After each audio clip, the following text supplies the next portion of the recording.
Everyone. Thank you so much for joining us today. This is PAVE's 127th virtual panel. My name is Tara Andringa, and I'm the Executive Director of PAVE. Really excited today to welcome Gerardo Interiano from Aurora. He is the Senior Vice President of Government Relations and Public Affairs. And Aurora announced quite a long time ago that they were planning to begin driverless operations this spring. And we wanted to talk to them about what that means, what that looks like, what has gotten them to this point, and how that involves building how public trust is involved in what their plans, which obviously is at the heart of what PAVE does. So very excited for this conversation. Thank you so much, Gerardo, for joining us. No, thank you, Tara. Thank you and your team for all the work that you do and doing exactly that, right? Like I think education is a huge part of building that public trust, and the history and the mission of PAVE is a key component in being able to achieve that. So thanks for all your work. Well, thank you again. Love working with your team. You've obviously been in this space for quite some time. Would love to start off with just a little background on you and Aurora and what got you here. Yeah, no, I appreciate the question. So, funny enough, I grew up in Texas. I now live in Pittsburgh and moved to Pittsburgh for this opportunity. But Chris Urmson and I had the opportunity to work together while he was still at Google. And I've been working now with self-driving cars for probably about 10 years. In my career on the public policy side. So prior to that, I also worked in government in both Texas and in Washington, D.C. So public policy has always been part of my background. It's something that excites me. And I believe it's where you can really begin to make a difference. And in this space, it's interesting, right? Like we're literally getting to write the rules of the road, as cheesy as that sounds, but getting to work with legislators, with regulators to think about what are the rules that have to be in place and what are the frameworks that have to be there to be able to deploy this technology is something that really excites us. I've now been with Aurora almost 6 years. And I couldn't be more excited about the time and the work that we've been able to put in over this time and where we are today. I mean, this truly is the starting line from our perspective, and we're excited about the progress and what's to come. Awesome. Well, actually, speaking of today, kind of before we get into the future and what a truly driverless deployment looks like, Yeah. can you just give us an overview of Aurora? Where do you operate today? What do those operations look like? Do you have actual customers? What is Aurora's, kind of footprint today? Yeah, that's a great question. So we have about 1,800 employees across the country. Almost all of our operations are still done in Texas. We've also announced that we're going to be expanding our lanes to go all the way to Phoenix. Today, we're operating between Dallas and Houston and Fort Worth and El Paso. We've got great customers like Hirschbach and Werner and Schneider and FedEx. We're also working with transportation networks like Uber Freight, right? And every day, if you're going up and down I-45 between Dallas and Houston, you're likely to see an Aurora truck. The reality is that folks that live in Dallas and Houston have probably already received goods that were carried by an autonomous driver in the state, right? And that's really exciting to be able to deliver on that mission. Aurora's mission is to deliver the benefits of self-driving technology safely, quickly, and broadly. And we believe that we're already there, right? We're already delivering on those goods. And having those operations in Texas and being able to work with the Texas legislature, with TxDOT and all the regulatory agencies down there is part of that work that excites us and that leads us to where we are today. Great. And you're planning for a new big moment, the commercial launch of driverless trucks. What does the preparation for that look like? How did you get to this point? Yeah, I think that the premise of this call, right, is talking about that public trust and that trust that has to be built. And I think all of us, and I'm sure everybody that's on this call knows, trust is not something that's built overnight, right? It takes a long time and it takes years to build trust, and you can lose it in such a quick instant. And so from our perspective, we've been working with all of the different regulatory agencies at the federal and state level, working with local communities to build that trust, right? It's everything from the Texas legislature and making sure that the committees that have jurisdiction and the legislators that are up and down our route, as well as TxDOT and DPS and DMV, that all of them have their questions answered, that they know exactly what we're doing, that they know how we're doing it. We've invited, all of those different folks to come experience the Aurora Driver and come for a ride in our trucks and see it firsthand. Right? I don't think that there is a better experience than to be able to get in one of these trucks and see how exciting this technology is and the power that it can deliver. And yet at the same time, 5 minutes into it, you're bored. I think the best comment that I've been given is that it's remarkably unremarkable, Yeah. right? And we want to continue to build that experience, but building that trust for me is so important. And the reality is that I don't believe that government's mission when it comes to transportation is very different from ours. Right. At the end of the day, these agencies want to make sure that you have less fatalities on public roads, that you're using transportation infrastructure more efficiently. Right. I recently read that in Texas, for example, since 2007, a Texan has died on the roads every single day of the year. Like that's just unacceptable. And we want to be able to make sure that they have every tool available to end that streak. Like that is one of their big initiatives there. And from our perspective, this technology and the work that we're doing is going to be another tool that they can hopefully use to begin to turn these statistics around and to make a difference in all of these communities. It's interesting you mentioned Chris Urmson, and I quote him all the time. Yeah. I remember Aurora was one of the founding members of PAVE, Yep. and I remember when PAVE launched at CES in January of 2019. And it's funny, his comment really impacted my thinking on trust. And he was talking to a reporter about PAVE's creation and why it was necessary. And the reporter asked him, "How do you build trust?" And his answer was, "You've got to earn it." And it just really resonated for me that you talk doesn't do it, that saying safety facts over and over and over, and like you said, getting used to the technology is what really moves people. Well, and it's a partnership, right? Like I think in general, tech has at times been afraid to work with government. And I think it's very important for us as an industry to treat government as a partner, right? It's no different than how we treat our manufacturing partners or our customers, but being able to operate with transparency, with trust, with intent, when we work with them and have them see us time and time again showing up and answering their questions and making sure that we lift the veil and we help them to understand what it is and how it is that we're doing it. I think that's how you begin to earn that trust. For sure, absolutely. And then also kind of looking at Aurora's approach, your co-founder talks of a crawl, walk, run approach. Like, what does that mean in practice?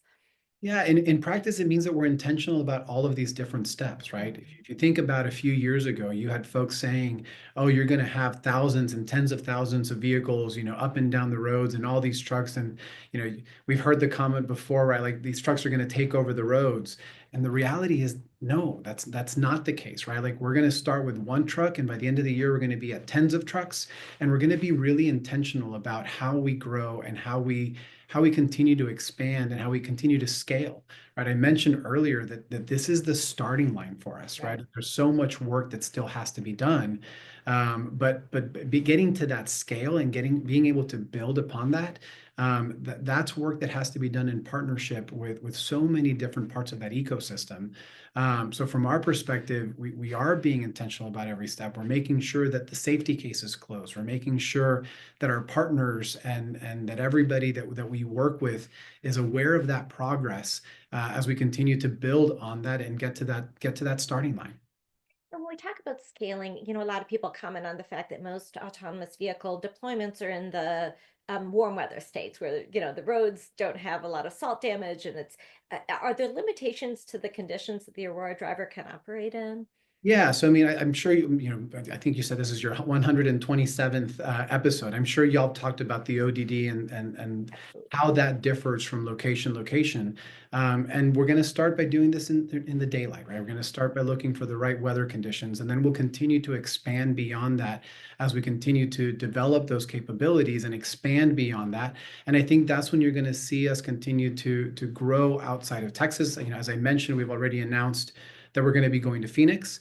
Mhm. But you can see a time when we will continue to grow, and our goal is to not only just be all over the US, but like to truly deliver this technology everywhere in the world, right? Like the value proposition is not just limited here, right? Like we believe that this is a technology that's going to have an impact that is massive, right? Like when we talk about that this technology is going to transform transportation, right? Like it's true, right? Like I genuinely believe we're democratizing transportation in a way that hasn't been seen in decades, if not centuries. And that to me is part of the exciting part about how we get to that scale and how we grow. For sure. Okay, when we ask the audience if they have questions, a lot of the things we get are really practical. One Yeah. is when you have no driver, how does fueling work if there's no one in the cab? Sure. Like today, we do that at our terminals, right? Like today, we have our terminals and we have our folks that are working there. We think about the folks that work there about as the mechanics of the 21st century, right? They are the ones that are maintaining the vehicles. They're the ones that are doing the inspections. They're fueling them. They're checking them to make sure that they're safe to go on the road. But as we continue to work more closely with our customers, some of those responsibilities are going to shift to our customers and our partners, right? But today, all that work is done at our terminals, and we're excited to be able to partner with, community colleges and technical colleges to think about what does this workforce look like, right? Like we want to make sure that we have the ability, and again, not just us, right? Our customers as well down the road, to have a pipeline for this workforce to be able to have those jobs of the 21st century available and get folks trained to be able to do those things and to understand how these autonomous trucks works, what are the needs of the autonomous trucks, and to have that partnership, which I think is so important between government, industry, and academia. Yeah, and I wanted to talk a little bit more about workforce. Last fall, PAVE teamed with Aurora and also Plus and Torque to do a big exhibit at the Texas State Fair. We really wanted the opportunity to talk to Texans and people about the idea that you'll be sharing the road with these vehicles. And all three companies brought autonomous trucks. And one of the concerns we heard a lot from the people of Texas was, what does this mean for the workforce? Will this technology eliminate trucking jobs? Yeah, so here's the reality. The reality is there's no doubt that this is a disruptive technology, right? And it's okay for people to have questions, and it's okay for people to, in certain degrees, to be scared, right? To not know what this is going to mean for them. But at least from my perspective, what I continue to come back to is the data. Right, like the data shows that we have a 60,000 person truck driver shortage today, right? And that number is just going to continue to grow in the years to come, right? Like we know that we're going to need more and more drivers, and we believe that this technology is going to be able to address some of that gap. You can also look at various of the economic impact studies that have been done both at the state and the federal level. And what those studies will all show you is that this technology is actually going to create job growth. It'll be different types of jobs. But that job growth is going to be there, right? But as I mentioned earlier, part of our responsibility as industry is to work with academia and make sure that the curriculums are there for folks to be able to develop those skills and think about what those jobs are going to look like in the future. Right? We're excited to be working with organizations like Gallatin College in Montana, who's thinking about, okay, what does this look like to be a LiDAR technician, right? Mhm. I don't know that people were thinking about LiDAR technicians 10 or 15 years ago, but the reality is that that is such a key component of the technology that we're deploying, that having partnerships in place with community colleges and technical colleges that will help train that next generation in that workforce is going to be really important as folks continue to get more excited about this technology. Absolutely. And one other just little plug I want to give is Aurora was one of the sponsors this year, along with Volkswagen and Steer and some other in TechStot, of a essay contest that PAVE runs every year to try Yeah. to get young people thinking about what does this mean for their future? What does it mean for their communities? And I think that STEM education is also a critical piece of building the workforce. It's really interesting, Tara. We did a road show in Texas earlier this year and late last year, and we went and spent time in 7 different communities up and down the I-45 corridor, which is our launch lane, so that students could get excited about this technology, right? Like these were students that tended to be looking at STEM careers, and we wanted to go there and have these students feel a sense of ownership, because the reality is they're probably seeing these trucks up and down I-45, and we want them to feel like that they are a part of the community that we're launching in and be excited about it, right? We want these students to go home and tell their parents that they saw one of our trucks firsthand and that they were able to experience and get into one of them when we bring them to their high schools and middle schools, and Hmm. eventually to be able to see themselves working in our industry, right? To be Absolutely. excited and see that potential and see that career, that will get them more excited about STEM careers. Because I do think that STEM education is such an important part of our future for all of us. And we need to make sure that that next generation is considering those jobs. That's exactly right. Okay, I want to talk. I know your background, or a lot of your job is with the government. I wanted to talk a little bit about that Sure. relationship. Um, Again, I really want to start kind of big picture for the people in the audience who may not absolutely understand. what is the relationship between like the federal and state regulations for autonomous driving? Like you said, you're starting in Texas. Are you allowed to, deploy fully Yeah. those trucks in Texas? And what are the roadblocks and what does that look like across the Yeah, country? yeah, yeah. No, it's a great question. I think in the past there's been a misconception of, well, what do you have to go do, or what laws do you have to change to be able to deploy? And the reality is, at least in Texas, we don't have to change anything. Right? Like Texas passed a law in 2017 that created a regulatory framework that gave us the predictability to invest in the state and know that when we were ready to be able to deploy, that we would have the ability to do so. Right? Like we've been working with NHTSA and FMCSA, but the laws are already in place for us to be able to deploy today, right? Like we continue to work with states around the country. Not every state allows us to be able to deploy, and we want to make sure that that's the case across all 50 states. But what was really promising from our perspective was hearing Secretary Duffy at his confirmation hearing talk about this patchwork of legislation that exists across the 50 states, right? Not all states we're not able to deploy in all states. And we believe that there is a framework that is beneficial to the industry, but also beneficial from a safety perspective for the federal government to be thinking about what does that national framework look like. And we're excited to have, great AV champions like Senator Thune, who's now the majority leader, be in positions of leadership to hopefully be able to make some progress in the coming years. But the relationship that we have with government really is important. We don't need any changes to laws today to be able to deploy. So we are confident that when we close our safety case and when we are ready to deploy in Texas, we'll be able to do so. Just for those in the audience who may not be familiar, can you just describe what a safety case is? Sure. A safety case is I guess, all of the evidence that we are collecting across the company to be able to have the confidence to be able to get to that deployment, right? So there's different pillars within that safety case. We literally collect hundreds and thousands of different pieces of information throughout the company, down to, for example, like, have we briefed all the regulatory agencies ahead of time that we need to brief in order to be able to close the safety case and to get to that point? I know Nat, who's our chief safety officer, has been on the podcast before and has gone in depth about the safety case. We really are proud of the work that we've done there. And by publicizing our safety case framework, we feel like we're truly trying to work with others and give people the visibility to understand exactly what we're doing. Again, I want to stay with the regulatory question for a minute. You said in Texas there are no roadblock, or there are nothing in the law preventing you from driving, operating driverlessly, excuse me. But what were some of the roadblocks or challenges that you faced to get to this point? Yeah, I don't know that I would say that there were roadblocks in Texas, right? Like in Texas, the framework is very permissive.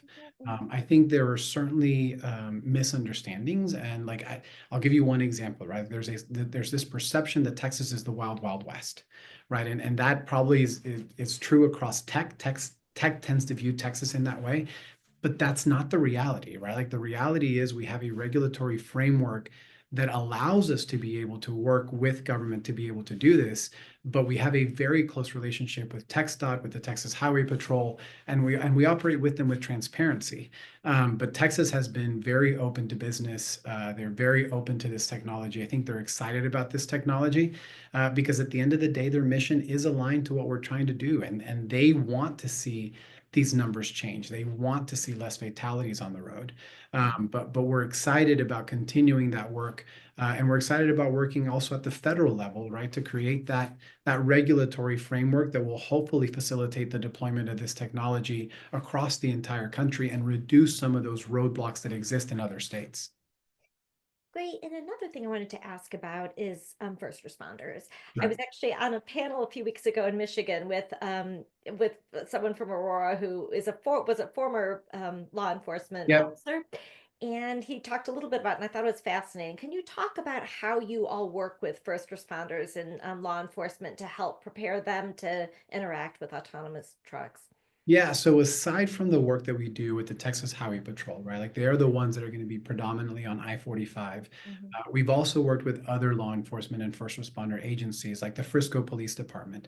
So, Mhm. for example, we partnered with Frisco and we've done over 800 road tests with them to not only help them understand how to interact with the Aurora Driver and with our trucks, but also for us to learn from them on how our trucks should be interacting with their vehicles on the road, right? Whether they hear the siren or they see the lights. Like we want to make sure that our trucks are doing exactly what they expect them to do. And by having those partnerships in place and by literally, doing these tests on public roads and on test tracks, not only are we developing a better driver, but we're also giving them an opportunity to understand and see what it's like to interact with a self-driving vehicle, right? Similarly, we've done a program with the Customs and Border Patrol, right? We have inland border stations in Texas, and we work with them to figure out, okay, how is an autonomous truck, how is a self-driving truck going to drive through these inland border crossings, and what is it that we need to have in place and the communications that have to be in place so that when these trucks go through there without a human driver inside of them, that they'll be able to navigate them safely, and that all these law enforcement agencies will feel comfortable interacting around our vehicles. So we've published our law enforcement interaction plan. We've done trainings for law enforcement. So all of that work has been happening over the last several months and years to lead up to this moment today. Can you also walk through, and this is kind of similar to the question we asked about fueling, if the truck were to break down, what would happen? So you have a vehicle without a driver in it. If it has a problem, can you just kind of walk through what that looks like? Sure. So we have a remote assist in our command center, right? So the first thing that would happen is that they would be notified. And then almost immediately, we would begin to work with law enforcement, right? We want to make sure that law enforcement is aware and that other drivers that are on the road feel safe with our technology, right? And it's part of that partnership. It is working with law enforcement and making sure, and depending on what the issue is, depends on whether it's something that we can address through our command center and get the truck back in autonomy on the road, or whether a recovery has to take place. We've been working closely with law enforcement to make sure that we are following the best practices that they have developed over years, right? Like law enforcement has been working with this with industry already for decades, and we want to make sure that we leverage those best practices and continue to have that close relationship to make sure that our technology is safe, and more importantly, that other drivers feel safe around our technology. Right? Like I think one of the best ways to build trust is to continue to have the public understand that we are working closely with government.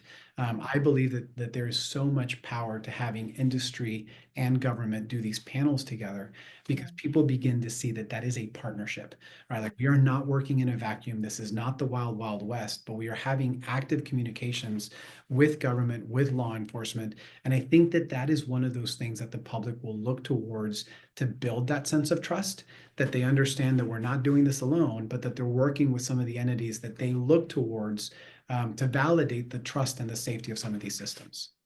And that's related to, I wanted to bring in a couple of the questions that we got from the audience, from people when they registered. And one is right along that lines. It says, does the everyday person understand how your technology works? Is there a knowledge gap, and does that hurt you?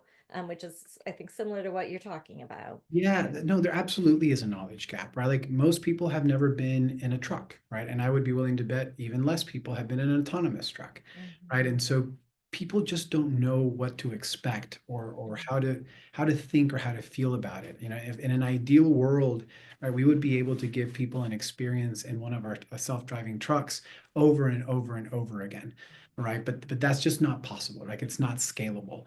But I think for folks to be able to continue to work with you, with organizations like PAVE, to build on that education and to do things like the roadshow and panels throughout the country to help build that confidence and build that trust is really important. And I think one of the things that folks would be surprised is this is one of those areas that industry actually works really closely and really well together on, right? Like I enjoy having an opportunity to talk about this with some of our competitors, some of the other companies, because it shows the public that when it comes to safety, we're not cutting corners. Right? Like we are not going to try to do something that is taking a shortcut. We're going to work with our competitors when it comes to safety, because that's not where we should be competing. Right. And so being on panels together and building that trust and having folks see that when it comes to safety, we are working together to make sure that the laws and the regulations that are in place are lifting all tides, I think is really important. For sure. And a question that we hear frequently too is, when you talk about competitors and you talked about law enforcement, how similar are the systems? Like, do law enforcement for first responders need to learn a bunch of different systems, or are they fairly similar? in terms of engagement with different vehicles? Yeah, so my assumption is, and obviously I'm not familiar with our competitor systems, but my assumption is that law enforcement has to learn some of the nuances that are there, but that at the end of the day, you're going to have some best practices and some standards that are going to come out of organizations like the AVSC, which is the Automated Vehicle Safety Consortium, that are going to create standards for industry, where there will be some standardization, right? Like there will be some components that will be standardized, either because of these of the AVSC, these consortiums, or because government is going to say, hey, we expect you to be able to do X, Y, or Z. So for example, in some states, you're required to have a law enforcement interaction plan, right? And every company has to file that, and every company has to go to share that with law enforcement. So I think that you will continue to see some of those standardizations across industry that will make it easier for government and for law enforcement to interact with our vehicles. Right. Okay, we only have a few minutes left, so I wanted to kind of end being forward looking. You've Yeah. worked a long time to get to this point. After you cross this hurdle of your first driverless deployment, what is the next big milestone? I think this is where it gets really exciting, right? Like this is why I said a couple of times, like this is our starting line. Yeah. Like now comes the opportunity to scale and to be able to deliver on the broadly part of our mission, right? Like the route that we have right now is between Dallas and Houston. That is our launch lane, but we want to be able to scale this technology to go all across the country. And to be able to do so, you need that ecosystem in place to be able to scale, right? Like that's not something we can do alone. It's why we have chosen to go partner with best-in-class manufacturers, best-in-class customers, but also entities like Continental, right? Like Continental is going to be one of our manufacturing partners that's going to be able to help us develop this technology and scale this technology so that it's not tens and hundreds of units, but it's thousands of units, and they have the expertise to be able to do that. So by having these partnerships in place today, that is what's going to be able to, that's what's going to allow us to quickly scale this technology and be able to deliver the benefits of this to more and more people across the nation. And you talked a little bit about the national framework and Secretary Duffy talking about how that's a priority for this administration. As you look to expand beyond Texas, does that become more critical as you drive across state boundaries? Yeah, so most of the states in the Sun Belt, right, which is where most of the companies are operating today, have a permissive framework that will allow us to work. With that said, you still have some states where that framework is not yet in place. So having that federal framework will be helpful for us long term. It's something that our team is actively working on with organizations like you when it comes to education, with AVIA, which is one of our trade associations, and as individuals to make sure that we continue to move the ball forward and have that framework in place to make it easier to deploy and be able to deploy at scale. Right, like right now we have to have a lot of these conversations state by state, but there will come a point where it'll be easier to do so when that federal framework is in place. Wonderful. Well, it is so great to hear about your exciting plans, exciting to watch it come about, and really appreciate your partnership, Gerardo. Thank you so much. No, Tara, thank you, and thank you for everything you and the team do. We really appreciate it, and we're excited for what's to come. For sure. Thank you. And thank you, everyone, for joining us. And you can see all of our panels at pavecampaign.org. Thank you. Thank you.